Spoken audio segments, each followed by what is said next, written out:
All right, and we'll go ahead with the first presenter. Okay. Assalamu alaikum, everyone. Today we're going to do the effect of perceived discrimination at the Masjid on religiosity, the mediating role of religious identity and belonging. And today we have Huma Manjra here, and she is a third year at Northwestern University pursuing her bachelor's in neuroscience on the pre-medical track with the hopes of pursuing neurology and psychiatry. She's currently working as a research assistant in the Stanford Muslims and Mental Health Lab of Dr. Rania.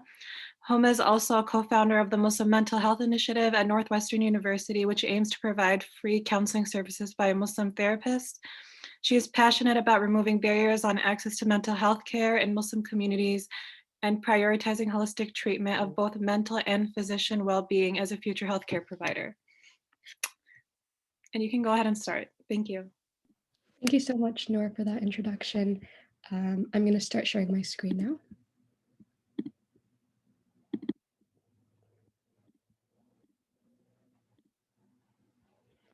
All right, can everyone see my screen?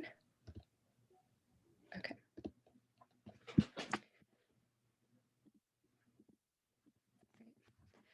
Assalamu alaikum, everyone. My name is Huma Manjra, and I'm a research assistant at the Muslims and Mental Health Lab at Stanford University.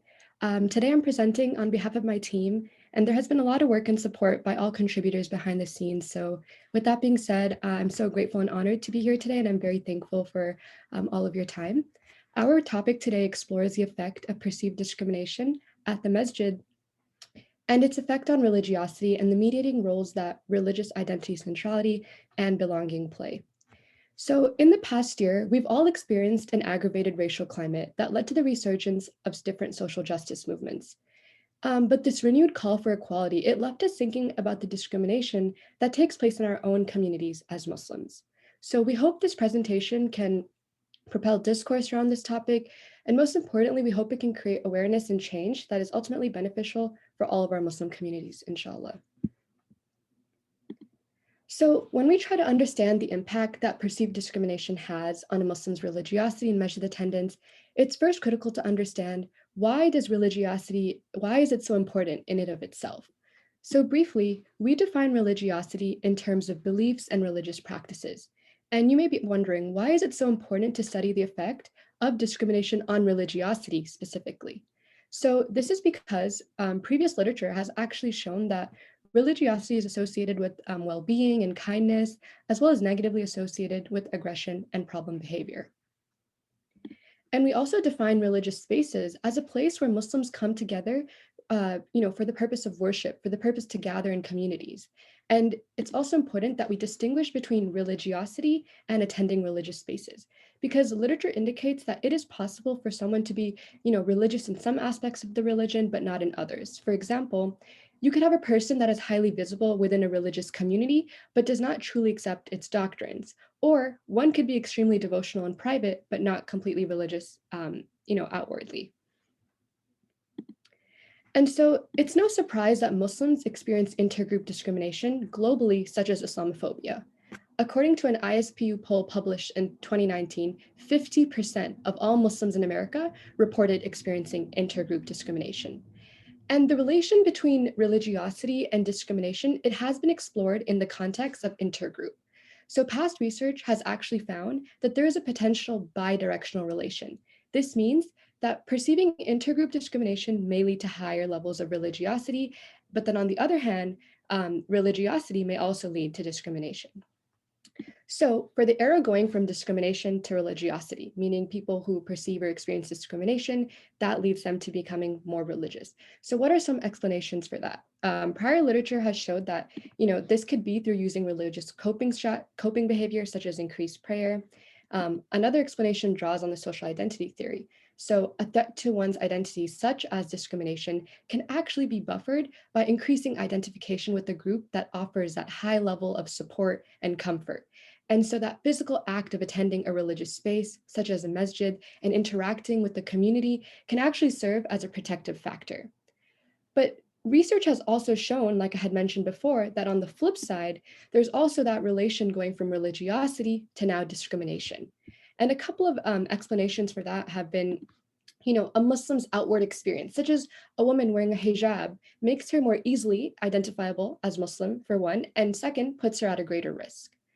Another reasoning for this relation, going from religiosity to discrimination, previous literature has also shown that having that strong religious identity actually leads to labeling, it leads to an increased likelihood of labeling ambiguous situations as discriminatory. So for example, this can be like delays that a Muslim experiences at a coffee shop, and they may take that as a form of discrimination. But however, based on our social identity theory, for this study, we predict that the relation and the direction is from discrimination to religiosity. So yeah. And so just as Muslims experience intergroup discrimination, Muslims also experience intragroup discrimination. So now this, for example, is when one Muslim is now discriminatory towards another Muslim. So according to a 2015 study, 3 in every 5 Muslims reported experiences of ethnic discrimination from another Muslim. And in a qualitative study, a Black Muslim woman explains her experience at the Masjid. It is in the way people very subtly shun me, or cut me off when I'm speaking, or don't speak, or speak and move away, or don't make any further attempts to converse. It is little things like that. And although there is literature exploring how intergroup discrimination, like I talked about before, affects Muslim, less is known about intragroup discrimination and how it affects Muslims. So less is known about what happens when one Muslim is now being discriminatory towards another Muslim. And so it's important to understand that unlike intergroup discrimination, religiosity and Masjid attendance, it may not buffer the effects of intragroup discrimination, because in this situation, threats to one identity in the form of discrimination is not coming from the outgroup like usual, but rather this time it's coming from one's own community, a space where acceptance, support is often expected. And so as a result, Muslims may feel a lower sense of belonging within their community. Furthermore, identity centrality, a measure of whether religion is a core part of one's self-concept, can also be lowered. So as a Muslim experiences discrimination by members of their own religious group, they may struggle over time to incorporate Islam as part of their identity. And ultimately, the consequences of both, having that lowered sense of belonging and identity centrality can have adverse consequences on subjective psychological well-being, which I will be discussing further on in the presentation. So this leads us to our research question, and we ask, what effect does perceived discrimination have on self-reported religiosity and Masjid attendance, and how does religious identity centrality and belonging, explain this relation? So overall, we predicted a negative association between perceived discrimination and Masjid attendance and religiosity. So this being that someone's more frequent experience of perceiving discrimination at the Masjid would actually lower levels of self-reported religiosity, and they would have less frequent Masjid attendance. We also predicted a negative relation between perceived discrimination and belonging, as well as between perceived discrimination and identity centrality. This being that someone's more frequent experience of perceiving discrimination at the Masjid would be associated with a lower sense of belonging and a lower sense of identity centrality. Lastly, we predicted a positive relation between belonging and religiosity and Masjid attendance, as well as between identity centrality and religiosity and Masjid attendance. So in this case, someone's lower levels or lower sense of belonging and identity centrality would be associated with lower levels of self-reported religiosity and Masjid attendance. So our study had 1,790 Muslim men and women between the age of 18 to 65.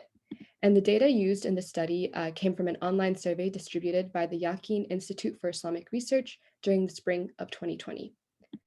As mentioned before, perceived discrimination, our predictor variable, was measured by items asking, how much racial or ethnic discrimination have you witnessed in your local masjid? Belonging, our first mediating variable, was measured by items like, how much does your local masjid make you feel like you belong to the community? Identity centrality, our second mediating variable, was measured by items asking, how important is being Muslim a reflection of who you are? Religiosity, our outcome variable, was measured by items asking, how religious do you consider yourself? And how often do you read the Quran? Lastly, our outcome variable measured attendance was measured by do you regularly attend Friday prayers?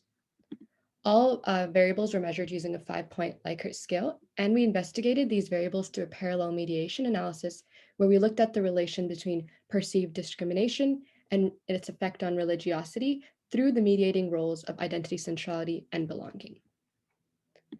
So let's move on to our results. Consistent with our hypothesis, we did in fact find that perceived discrimination may be associated with lower levels of religiosity and measured attendance via a lowered sense of belonging. Additionally, we found a positive association between identity centrality and religiosity and measured attendance. Surprisingly, we also found a positive association between perceived discrimination and identity centrality. So this meaning that the more frequent someone perceived discrimination, the higher levels of religious centrality they reported. Furthermore, the direct effect between perceived discrimination and self-reported religiosity and measured attendance was also positive. So this being that someone's more frequent experience of perceiving discrimination was associated with higher levels of self-reported religiosity as well as measured attendance. So now moving on to our conclusion. Briefly, we asked, what effect does perceived discrimination have on religiosity and measured attendance, and how is this association explained by one's belonging and identity centrality? So, in interpreting our findings, we found that higher perceived discrimination was associated with lower belonging and lower religiosity and measured attendance. And this finding actually supports qualitative research that found that the most appealing components of the Masjid are that sense of community, that belonging and warmth of friendship that one experiences at the Masjid. It is also supported by literature on third spaces, spaces that Muslims create separate from the Masjid when they realize that they don't feel welcome or that they don't belong in their current Masjid. Furthermore, we found a positive association between perceived discrimination and religiosity and measured attendance. So although it's difficult to interpret these findings, it may be related to what we mentioned earlier, on how in some situations, perceived discrimination may lead to higher religiosity through coping strategies.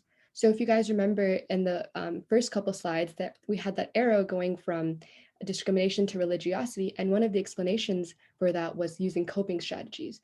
So based on our results, we predict that that may be the case, not only when it comes to intergroup discrimination, but also when it comes to intra-group discrimination. And Muslims who experience that intra-group discrimination may use coping strategies, and that could potentially explain why perceived discrimination was related to higher religiosity and measured attendance.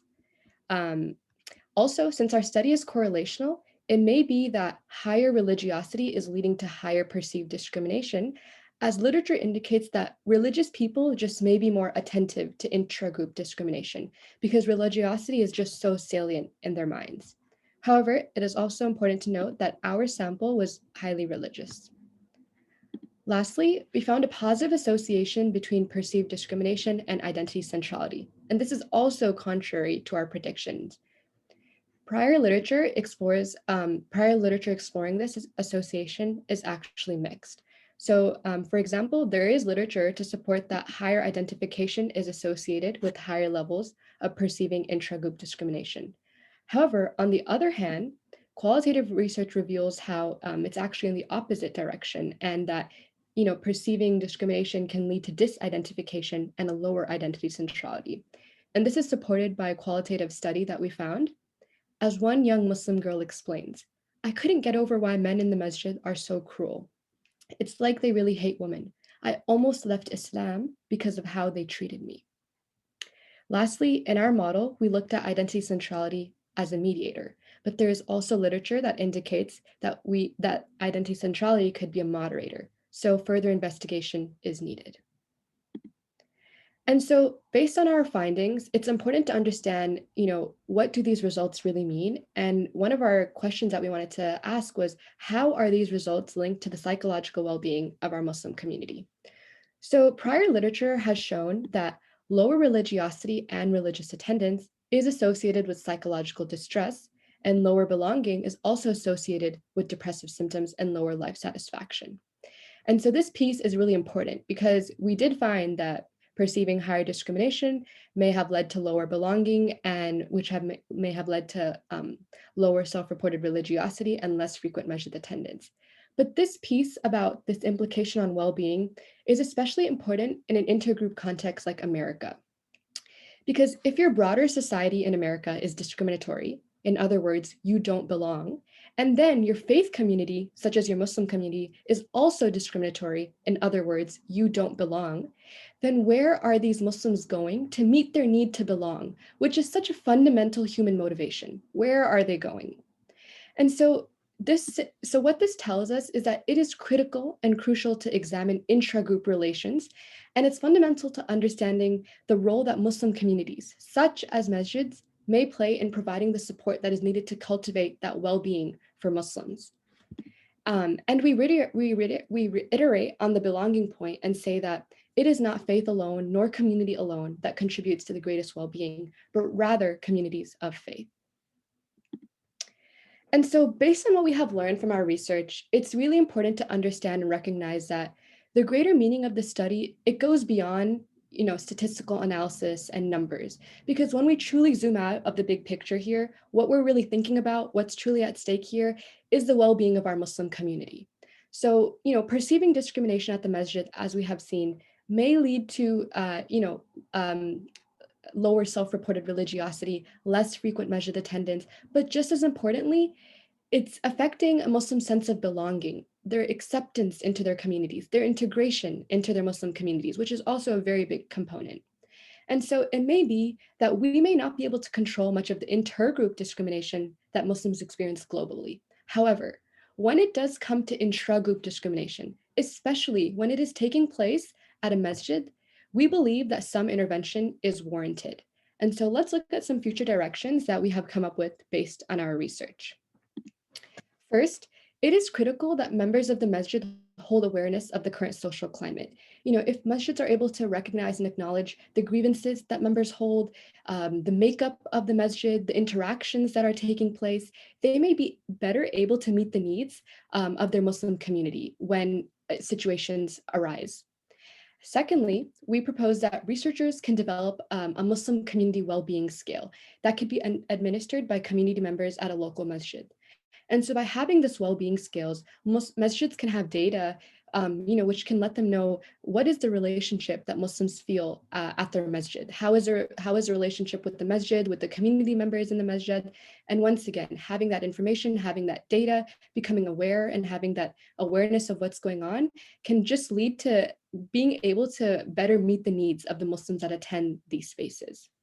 And ultimately, the goal is to, it's to kind of have the masjid as an Islamic institution in society to cultivate a space that is welcoming and nurturing to one's spiritual, personal, and communal development.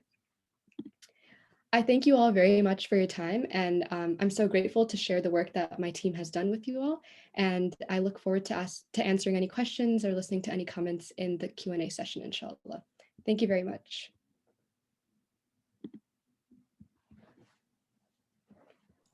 Thank you so much, Huma. Thank you, that was amazing.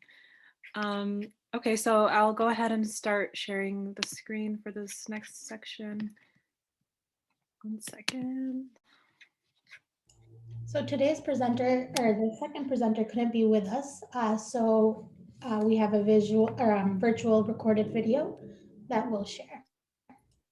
Yeah, sorry, give me 1 second. Okay. Let me start off with reading about our speaker today. Oh, sorry. Sorry. Give me 1 second, I'm sorry. No problem. You need me to pull up the presentation? No, I got it. It's just there was 2 things at the same time on my laptop. Okay, so our presenter today, his name is Imaduddin Hamzah, and he completed his master's degree in criminology and doctorate in clinical psychology. He served 6 years as a psychologist in prison before becoming a lecturer at the Polytechnic of Correctional Sciences, Indonesia. Research and publication focuses on the clinical psychology, mental health, and prisoners' moral emotions such as guilt, shame, and gratitude. having experience in conducting psychological assessment and selection of prison officers, training law enforcement officers and child care at the Special Guidance Institution for Children. And now I'm going to start sharing his screen.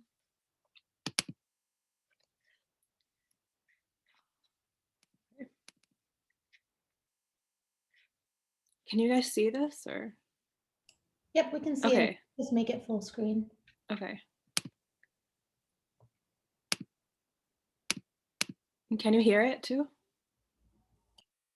No, we can't hear it. I think you have to take your headphones out. Oh, okay, okay. Can you hear it now? I'm happy to be able to meet with the participants of this conference to share knowledge and experiences about Islamic mental health in prison. Let me give my presentation. The title is The Impact of Involvement in Religious Guidance and Spiritual Transformation on Psychological Well-Being of Prisoners. My material is compiled based on qualitative study report conducted at the Correctional Institution, Semarang, Indonesia. I'm a lecturer and researcher at Correctional Science Polytechnic. Previously, I worked as psychologist in a correctional institution. Brother and sister, Sykes said that the existence of prisoner in the correctional facility causes the pain of imprisonment. The pain causes the suffering of 5 loss. First, the deprivation of liberty, suffering caused by loss of freedom, limited and narrow space in prison. And the second, deprivation of goods and services. Prisoners are not free to own personal items and receive services according to their wishes. Third, the deprivation of heterosexual relationship. Prisoners have loss of opportunity to fulfill sexual desire toward spouse, their husband or wife. Next, the deprivation of autonomy. The suffering results from loss of self-control and strict adherence to strict laws and very little choice of activity. And the last, deprivation of security. Loss of security that creates worry and anxiety facing potential threats from other prisoners, such as riots, persecution, etc.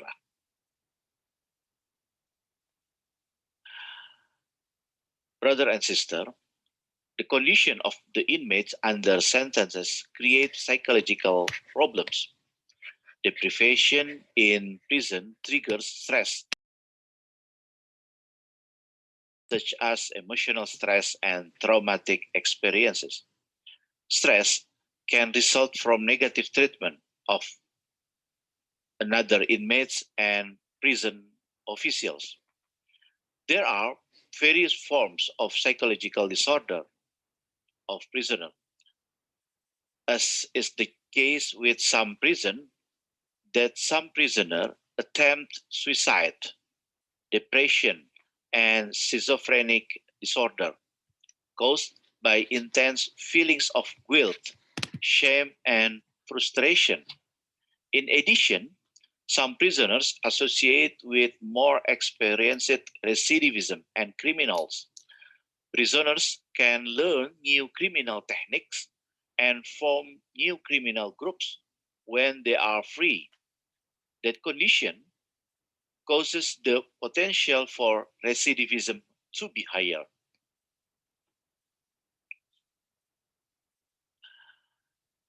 The life pressures of prisoner is very high. Every prisoner faces the challenge of being being able to have the psychological well-being in prison.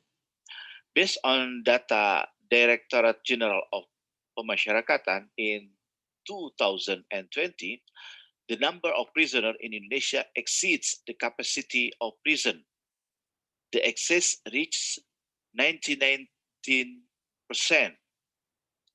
So, the isolation of prisoner creates vulnerability to deteriorating mental health of prisoners.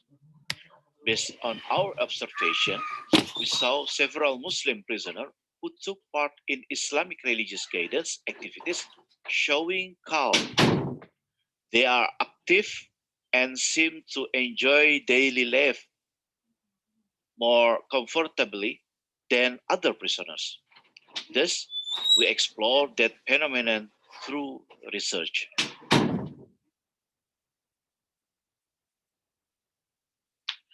Our study shows that there are several Islamic religious guidance activities that prisoners participate in voluntarily for 45 days.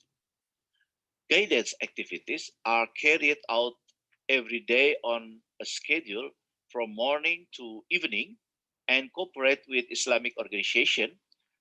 That activities such as prayer 5 times in congregation in mosque and detention rooms, and learn to practice worship such as ablution and prayer, memorizing surah of the Quran and reciting the Quran, listening to religious lecturers, Islamic counseling from ustaz about tawhid, akhlaq, the profile of Prophet Muhammad, worship, and other Islamic topics.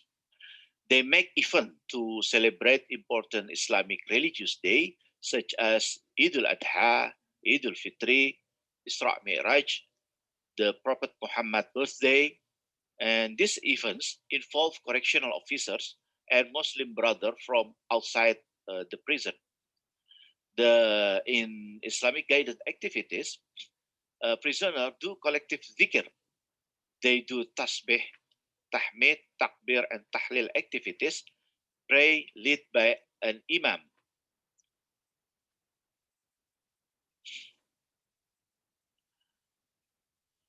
How can Islamic guidance become a source of spiritual transformation? Based on our study with 6 prisoner informants, we found that prisoners experienced change in their interpretation of life. They had goals and focus based on Islamic teaching. Some of the statements of their spiritual state are, life is blessed, useful, and life is worship.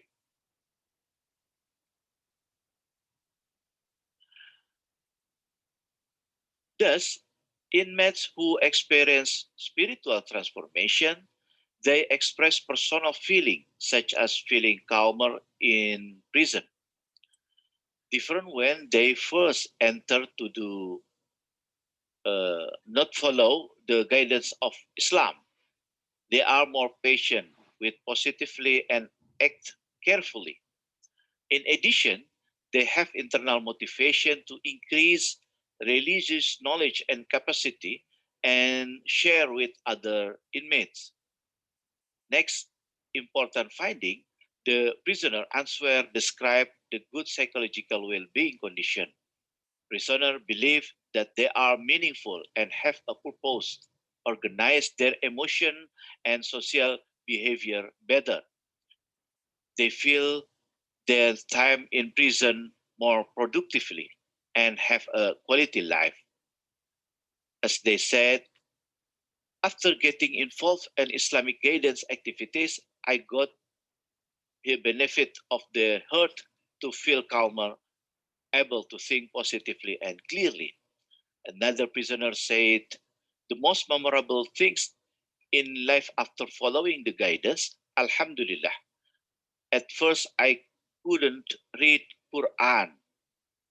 Now I can and become a teacher to read Quran for other people. Brother and sister, based on our finding of this preliminary study, we recommend to prison leader that the rehabilitation program with Islamic guidance will have a positive impact on the psychological change of prisoner. In other explanation, the intensive Islamic religious guidance program can influence spiritual transformation as an important psychological resource for the mental health and good adjustment of prisoner while in prison. Brother and sister, that's my presentation. Hopefully, this is useful for all my brother and sister. Truth belongs only to Allah Almighty. Allah give hidayah to whom He wills. Thank you. Assalamualaikum warahmatullahi wabarakatuh.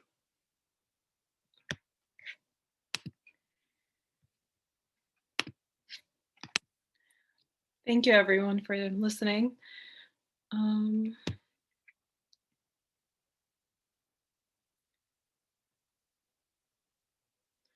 Okay, now we have our next speaker. Her name is Fairuziana. I'm sorry, how do you pronounce it? I'm sorry, I don't want to butcher it. Fairuziana. That's such a pretty name, Fairuziana. Thank you. Fairuziana was born and raised in Indonesia. She holds a bachelor's in psychology from University Saya, Indonesia, and master's in community psychology and social change from Penn State University. She was a lecturer at universities Indonesia in the social psychology department. She is passionate in reducing the disparities in mental health by studying the sociocultural aspects. She currently resides in Boston and spends her professional time as a qualitative researcher. Go ahead and start whenever you want. Thank you, Noor. Assalamualaikum, everyone. A very good morning from Boston. Thank you for the chance and opportunity. I think it's a very good segue here because I and Huma are both from the Stanford Muslim Mental Health and Islamic Psychology Lab. And I'm also impressed by the work of Dr. Imaduddin Hamzah because not so many people are focusing on mental health of marginalized community, especially in Indonesia, coming from Indonesia myself. So my name is Fairuziana. I'm going to present a community-based participatory research study that was conducted by Dr. Dania Awad and Dr. Sarah Ali back then in 2017. So the way it's going to work is I'm going to give an overview of our study, where are we at with our study, and mainly this discussion is going to be about my reflection as a qualitative researcher having to grapple with these qualitative data in the past 1 year. And the title is Perceived Social Cultural Facilitators and Barriers in Mental Health Among the Muslim Community. So this is a community-based participatory research, or CBPR. If you're not aware of what that is, it's mainly a partnership between a university and a community. In this part, it's the Stanford Department of Psychiatry with the Muslim Mental Health and Islamic Psychology Lab with the community in Bay Area. So the lab approached the MCA, which is the Muslim Community Association in the Bay Area, which is one of the largest, I think, Islamic center in the Bay Area in San Francisco, California. And after approaching them, they established this Community Advisory Board, or CAB. And there are already future details about how it was established that was written by Dr. Ali and Dr. Awad in 2019. So in this study, mainly it was looking for how Muslims in the Bay Area community were perceiving mental health issues and care seeking. And through the CAB, the university has recruited 37 participants, and all of them are above actually 18 years old, but mainly their religiosity is not measured. So it's recruited from a diverse group of populations of Muslims and identify themselves as Muslim, but not necessarily attending mosque or being religious. So some of the groups are young adults, which is 17 people, female adults, and male adults. So what they did back then, Dr. Rani and Dr. Sarah Ali did a focus group discussion simultaneously and giving 6 different cases to elicit the different situations that a Muslim can experience related to mental illness, which give context of religious and social dilemma, which I will show in the next slide. So, for instance, there's the case sample of Sarah, which is obviously it's a sample, it's not a real story. It says that Sarah is a 36 years old single female who has tried to get married for 15 years old for 15 years with no avail. She has significant pressure from her family throughout this process. As a result, she has taken off her hijab and decided to get plastic surgery and Botox. Unfortunately, she still has found no success and has resorted to suicidal thoughts and go through low self-worth.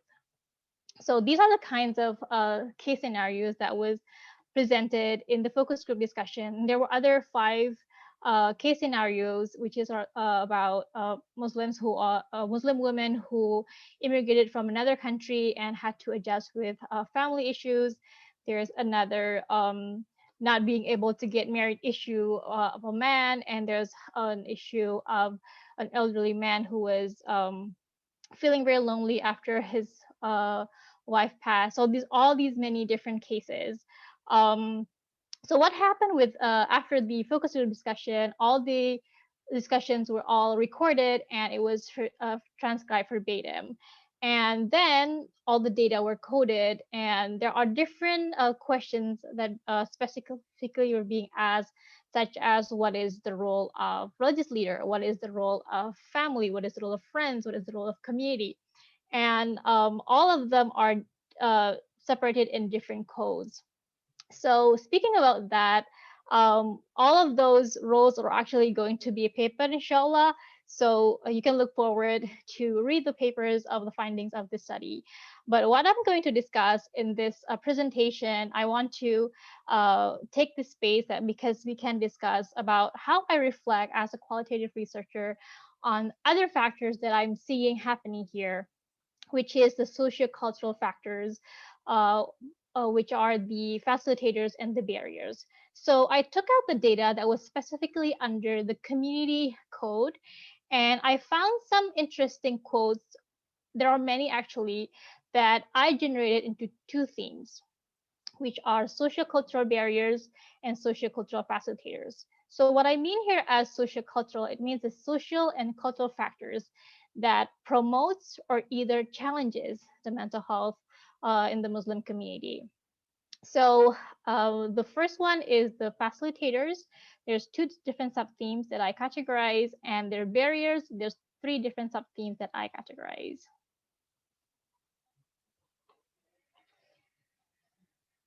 Sorry.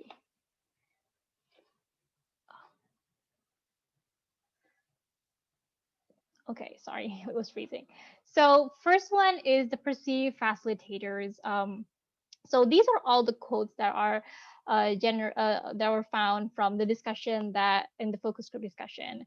So first is about community resources and cohesive community. So the way I see it when I coded the data is these are quotes related to how the community thinks there are positive things, there are good things in the community that are based on the social and cultural factors that are promoting mental health.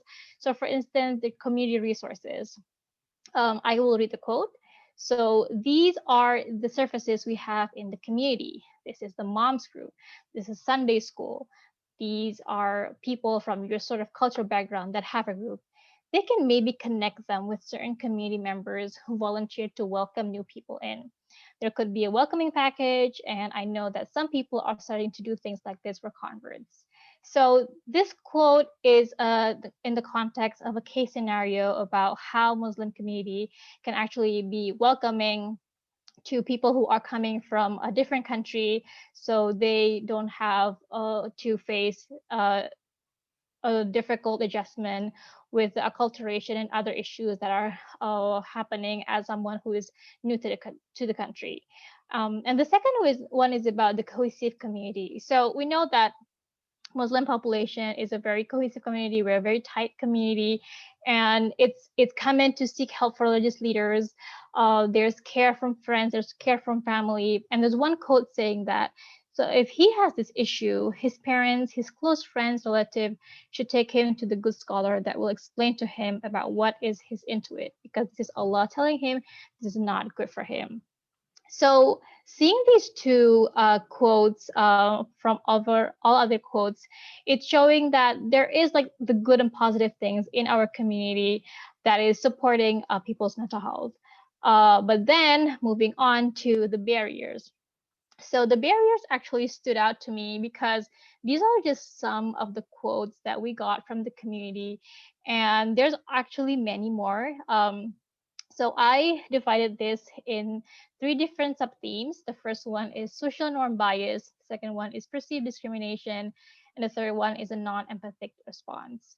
So the first one is the social norm bias. A lot of discussion, there was actually 2 out of 6 scenarios were about how an older, or actually a young man and a young woman who are perceived older are not being able to get married. And the issue of marriage is has a lot to do with social pressure and things that are related to the social cultural factors. So here, one of the participants says, I would just add that next to the pressure from her family, sometimes our culture has this inclination to make marriage feel like the biggest accomplishment you can have in your career, and your education weighed nothing next to it. So it sounds like she's very successful, but if she fails, like all of this is not appreciated with her family, that could also do a lot of stuff to her. So this is related to the case scenario about Sarah that I was quoting before. And there's another sub-theme related to perceived discrimination. And this is a sub-theme that I got from several quotes related to different ethnicities issues uh, in the discussion that is also actually related to what Huma has presented. And this is a quote from one of the participants. And Black people in the masjid too, in some ways, will mirror some of these same things. But there's additional overlay because you're an African American and you still have those issues where you bump up against other cultures in the mosque, and you bump up against people not even understanding that African American do have a culture, and we do have a way that we do things in our culture. So there's a lack of that understanding coming from the other side. There's actually another quote that is interesting for me that says here that there are a lot of women who are like this woman. With African American woman who is comfort is 3 times worse. So even the case scenarios are not real cases. Participants in this research actually reflect on real cases that are happening in the Muslim community. And the last one is a sub-theme about non-empathic response. Here, there are actually many quotes that are related to how they think Muslim community, some of them are not responding well when people are having difficulties. So for instance, one of the quotes says, the non-Muslims are maybe going to help her a little bit better in the way they're not judging. Our community is very, very judging of people who have social problems or financial problems or do not have friends. So these are the results that I reflect as a qualitative researcher, looking at how there's a lot of narratives of pain, narratives of trauma, of different needs of the Muslim community. And this is only one community. So this is actually a very open-ended presentation, and I'm just going to share some of the questions that I'm reflecting myself, and hopefully we can reflect together as a space that we can discuss is how are we as mental health practitioners, mental health scholars, activists, clinicians are acknowledging there's these social cultural context issues in the Muslim population, and how are we making space for the diverse Muslim population needs? Because when we speak about diverse, there's people are coming from not only different countries but also different religiosity backgrounds. How are we facilitating that? How are we accommodating that? And in terms with our theme with this conference, I would like to take the opportunity with this presentation in saying how, because the theme is about restorative healing and liberation, about how we transform and heal within ourselves as Muslim community. So lastly, I just want to address some implications for practice that might be helpful from the study that we've conducted, is hopefully that this can, from the quotes, the stories, and narratives, that only a little bit that I'm sharing here can enhance our understanding of the underlying social cultural narratives of mental health. If we're seeing a prevalent mental health issues, suicide, and everything, there's many other social cultural things that we wish to address as that might be the underlying factors. Um, and I'm glad that I can share this panel with Huma. I didn't plan for it, but hopefully we can have more conversations about how we, as Muslims, also have the social resources, but also need to be aware what are the inside problems that we have as the diverse members of Muslim community. And because this is also a community research, hopefully this can strengthen many more, and also within the CAP itself, community partnership to address that there are like sociocultural barriers, and hopefully creating more spaces in addressing the community resources. So thank you for the opportunity, and I look forward to have more discussions. Thank you so much. Okay, so we're going to start off with the questions. Let me just pull them up. 1 second. Okay, so the first question is actually for Homa. If you could pull up your slide, if you remember, for slide 6, quantifying the relationships, were the numbers reflecting the strength of the relationship, and are they correlation coefficients? I got a little lost there. Yes, definitely. I can pull up my slide really quickly. Okay. So Huma answered the question. She DM'd me, but as she pulls up the slide, yeah, the correlation coefficient for between perceived discrimination and yeah, I guess she's gonna pull it up right now. Well, can you see my screen? Yeah, we can see it. Yeah, go ahead and show the other relationships. Yeah, so that 0.06 between identity and centrality and perceived discrimination is pretty low correlation coefficient. How much do you take that seriously? Right, it is pretty low, so we are taking that in mind in terms of, how much does it actually weigh in terms of the relation. But either, like, regardless of that, we still wanted to just bring up this point and make sure that we did see some, like we did get this number, and although it may not be that significant, maybe we can keep that in mind, and when we do future studies, just keep this relation in mind to explore further. That's fair. Thanks. Okay, and someone else is asking, will your slides be available to us? Yeah, inshallah, I can ask the co-authors and the PI of the lab, and if it's okay, I can definitely make it available. And if somebody wants to drop their email in the chat, I could get back to them once I get permission, if it's okay to do this. Okay, and someone else is asking if the study has been published yet. No, inshallah, we're going to be working on the paper in the coming months, and we hope to have the study published soon, inshallah. Okay, and someone's asking, can you cite the study you have mentioned in the introduction about the intra-discrimination where you quoted the Black Muslim woman? Yes, if that person is still here, I would really appreciate it if you could drop your email to me privately, inshallah. I'll be sending you the study once I check in with my co-author, because I don't have that information on hand currently.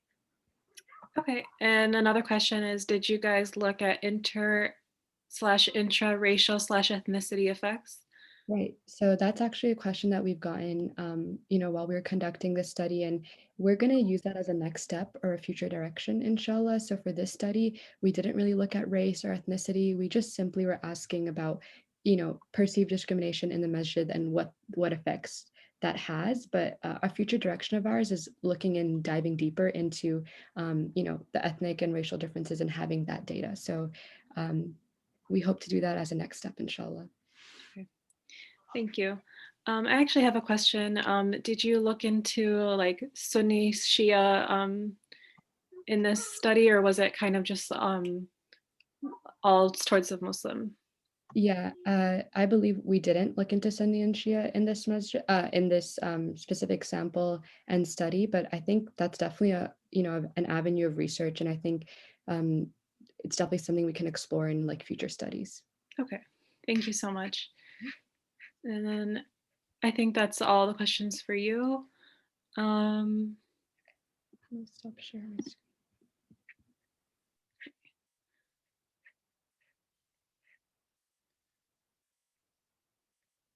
Okay, so I think this is a question for Fairuziana. That's how you say your name, right? Okay. Yes, correct. Okay. One of the main challenges for qualitative methods and thematic analysis is how do you avoid imposing your preconceived notions or thoughts on your data? Sometimes we just a priori declare what themes we are looking for. How did you approach the data given your own perspective, including existing knowledge of the literature? Thank you. That is a very excellent question and that a lot of qualitative researchers face.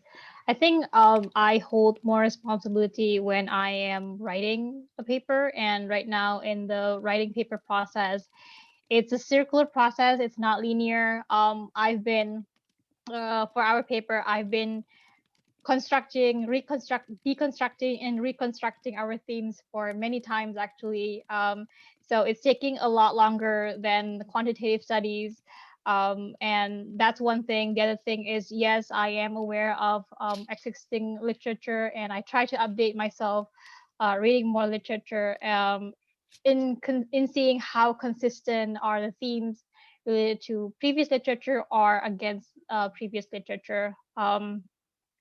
So also having, the Stanford Muslim Mental Health and Islamic Psychology Lab has been a very good place to grow because we are exchanging a lot of thoughts and ideas with people from, because my colleagues are from different fields. I'm coming from a community psychology perspective. I'm now working with someone who is in the clinical perspective of clinical psychology. So that is also adding a lot of perspective and how I'm not only portraying my bias. And yeah, thank you. Yeah, I mean, just to follow up to that, one thing to do, if you want to submit to a high impact journal, one thing you might want to do, and obviously you have to get your boss's, Rania's permission, is to get a second reviewer. In other words, somebody else to look at the qualitative data and come up with their own themes and see how much of it matches up to account for kind of the biases you bring as a researcher and as a thought person. Yeah. Right now, the second reader is an internal lab, so maybe having an outside person to do the interreliability might be helpful. Thank you. Okay, and again, congratulations on both of you guys are doing excellent work. They were very, very good talks. Thank you, Dr. Hafida. There's another question for you. Have you seen certain areas to have more discrimination across the U.S. by any chance? Yes, I was just going to respond to the message in the chat, but thank you for bringing up the question. That is also something that, I'm really grateful that you guys are all bringing up these questions because I think it's definitely something that we could include in the further studies.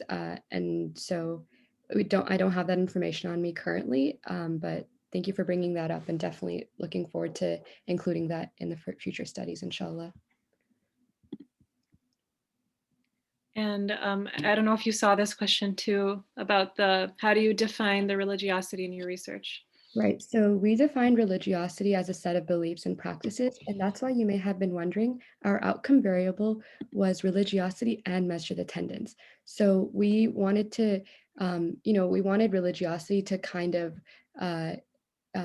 encompass both the practices as well as the beliefs. So that's why we had questions asking, how close is your relationship to Allah? How times a day do you read the Quran in terms of beliefs? But then we also wanted the practices section, and that's where we had the question on Masjid attendance. How often do you, go to the Masjid for Jumu'ah prayers? So we define it from those perspectives, practices and beliefs. And if I could provide any further clarification, please let me know. Thank you so much.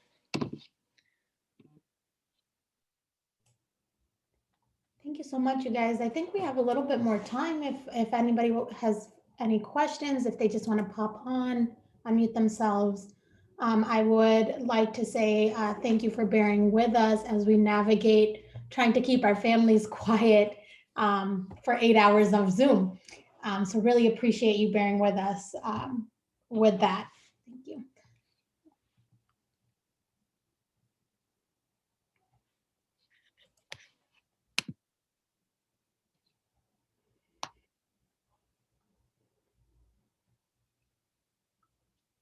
Any other participants have experience with community-based participatory research? Anybody else in the crowd have some things to share or anything?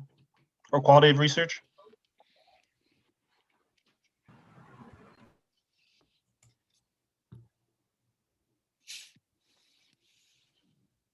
No? You should look into it. It's a good methods. Have you yourself done that research? I'm not aware, sorry. Yeah, no, I've worked with that, with Amal Kilawi and Asim Padella. Can you talk to us a little bit about that?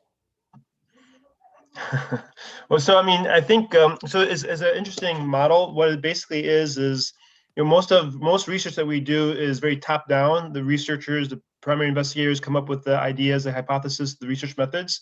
Here is trying to balance that power gradient, where you get the community involved in the asking of the research questions as well as an analysis of data, and so it's very participatory in that way. It's a little bit tricky from an ethics perspective because oftentimes researchers are paid, and the publications that come out help to their promotion. The question comes up of what do they get out of it, and so there are some ethical issues with that type of research. But the idea is that researchers and investigators might come in with their own biases and own perspective based on the literature and based on their expertise, but might have some blind spots that the community can be more engaged, as opposed to just kind of subjects giving information. They're actually take a lead role. Tends to be more qualitative than quantitative, but you can do both. Is that a fair summary? Was that the Imam study? I'm aware of some Fadila's. Yeah, that was one of the studies, yeah. Okay. Yeah, I totally agree. Because, and especially because I'm speaking about like the healing part, when we want to go that far, it has to involve more things that I'm aware of. Approach like photo boys. Those are some of the other CBPR methods that you can utilize to give more space to community. So yeah, I can totally understand that the conflict with funding and ethics, and how are we trying so hard not to impose our questions and having the community have the questions by themselves, and even generate what are the purpose. So it's sometimes like it's not easy to take the name of CBPR lightly, but sometimes it happens.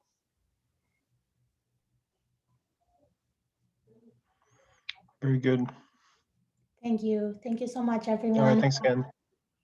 Yeah, we've got some more time. If I'll give it a few more minutes for any more questions. Otherwise, inshallah, we will end a little bit early, and we can have some downtime before the next session. And by we, I mean the organizers. All right, assalamu alaikum. All right, assalamu alaikum. Oh, we got one for you, Huma. Huma, are you still there? Yes, I'm still here. Awesome. Noor, you want to read it out? You want me to do? I could read it, yeah, it's fine. So it will be interesting to check the status of prejudice that now exists against Asian in America due to the COVID-19 pandemic. Among Muslims who go to the mosque, does it also exist among Muslims at the mosques? Thank you so much for that question. I think co-authors and I were actually reflecting on that just because, in recent news and stuff, we have seen that rise in hate crimes towards Asian Americans. And it would be really interesting to see how that plays out in Muslim communities, especially at the Masjid. So to the person who asked the question, I think I mentioned before that this first study that we did, it did not look at the data on ethnic groups and racial groups. It was just simply the question we were asking is the perceived discrimination that is currently happening in masjids, regardless of is it racial or regardless of what type it is, who is doing it. We just are simply wanting to know what general effect that has.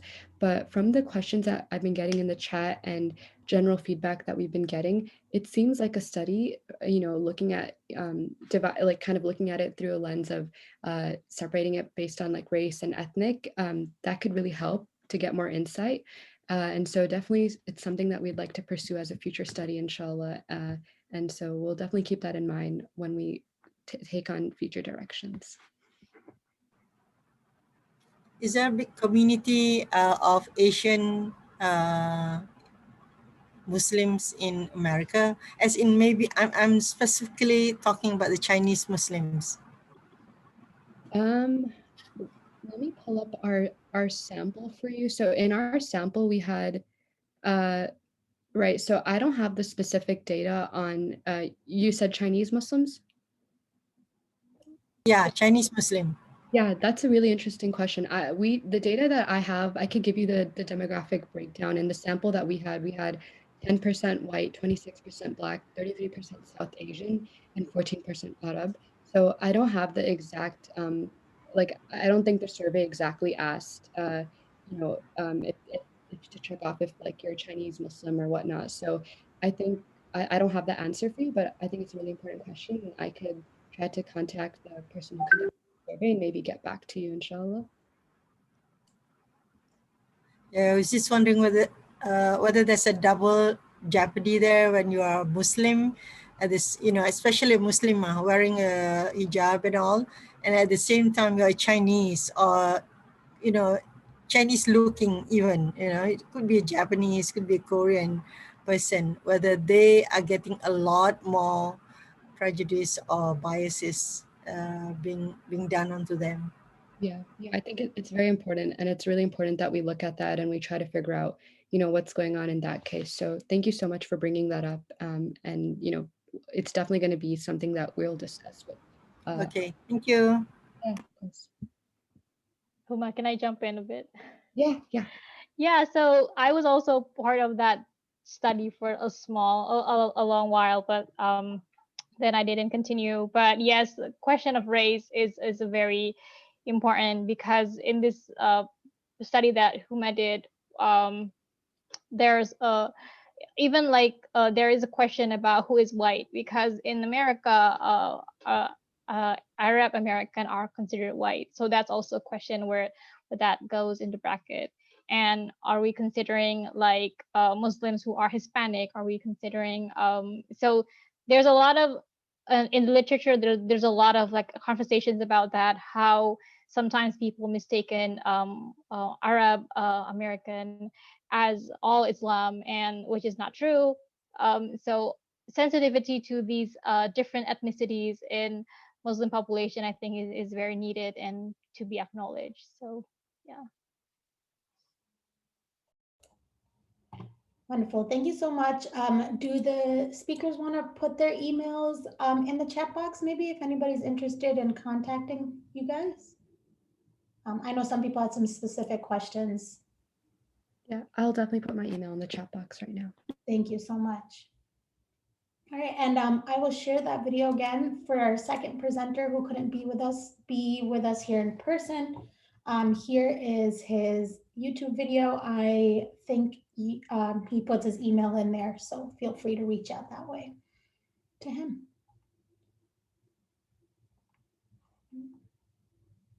Fairuziana, you want to put your email in? Yes, I think it's above the YouTube. Oh yeah, you're right. Thank you so much. All right, everyone. Thank you so much. Inshallah, we'll see you in about 15 minutes. Jazakallah khair. Assalamu alaikum. Akila Noor, thanks so much for being Thank you here so since much. yesterday. I've been seeing you guys working so hard. Aw, we're so happy to see you too. Thank you so much. Thank you all. Akila, I really appreciate it. Of course. Assalamu alaikum, everyone. Bye. Yes,